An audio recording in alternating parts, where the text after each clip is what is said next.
अस्सलाम वालेकुम dear students, आज की इस वीडियो में हम डिस्कस करेंगे क्वेश्चन नंबर 2 एक्सरसाइज 1.1 जो कि एक नल सेट के कॉन्सेप्ट के ऊपर है।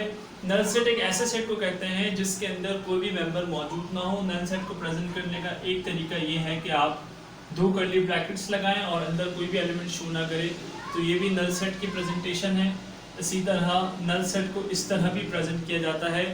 दोनों तरीके हैं, आप नल सेट को प्रेजेंट कर सकते हैं इन दो तरीकों से। अब हम डिस्कस करेंगे जनाब इस क्वेश्चन को। क्वेश्चन नंबर 2 में हमसे पूछा जा रहा है कि which of the following sets are the null sets. हमें कुछ सेट्स दिए गए हैं और ये सेट्स दिए गए हैं सेट बिल्डर फॉर्म में, और हमसे ये पूछा जा रहा है कि आप ये बताइए कि इसमें से कौन कौन से सेट्स जो है वो नल हैं। तो आइए हम डिस्कस करते हैं पार्ट ए में। यानी कि पहला सेट जो हमें दिया है वो ये दिया गया है X such that X is a letter before A in the English alphabets. English alphabets में ए से पहले कौन सा लेटर आता है, तो ऑब्वियस सी बात है कोई भी लेटर ऐसा नहीं जो ए से पहले आता है। So this set is null set. आप इसको यूं भी लिख सकते हो, दिस इज नल सेट, ठीक है। या आप इसको इस तरह से भी लिख सकते हो कि A is equal to null set. कुछ बुक्स में इस तरह लिखा हुआ आपको नजर आ सकता है, कुछ बुक्स में जो है वो इस तरह से लिखा नजर आ सकता है, या आप इसको इस तरह से भी लिख सकते हो A is equal to null set. Okay, second part B. B is equal to X such that X plus 5 is equal to 5। यानी कि वो कौन सा नंबर है जिसमें हम 5 को प्लस करें तो आंसर 5 आए।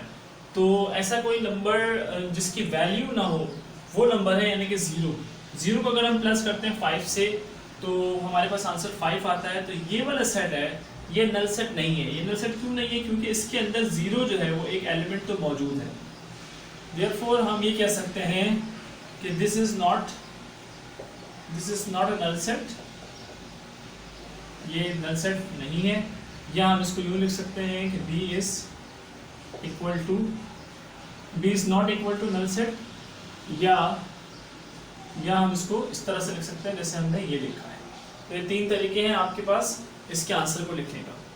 इसके बाद पार्ट सी हमारे पास है X such that X is less than 7 and greater than 8। वो कौन सा नंबर है जो 7 से छोटा हो और 8 से बड़ा हो, एक ही वक्त में दोनों शराइत पूरी करता हो।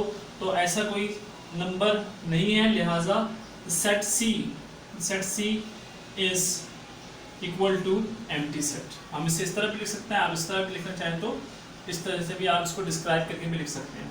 इसके बाद पार्ट डी हमारे पास है X such that X is past president of Pakistan who were the women. Pakistan के पास्ट प्रेसिडेंट जो कि वुमेन रही हो, तो ऐसा कोई भी नहीं है, लिहाजा ये सेट भी हमारे पास एम्प्टी सेट है। सो दिस इज हाउ हमने क्वेश्चन नंबर 2 को सॉल्व किया।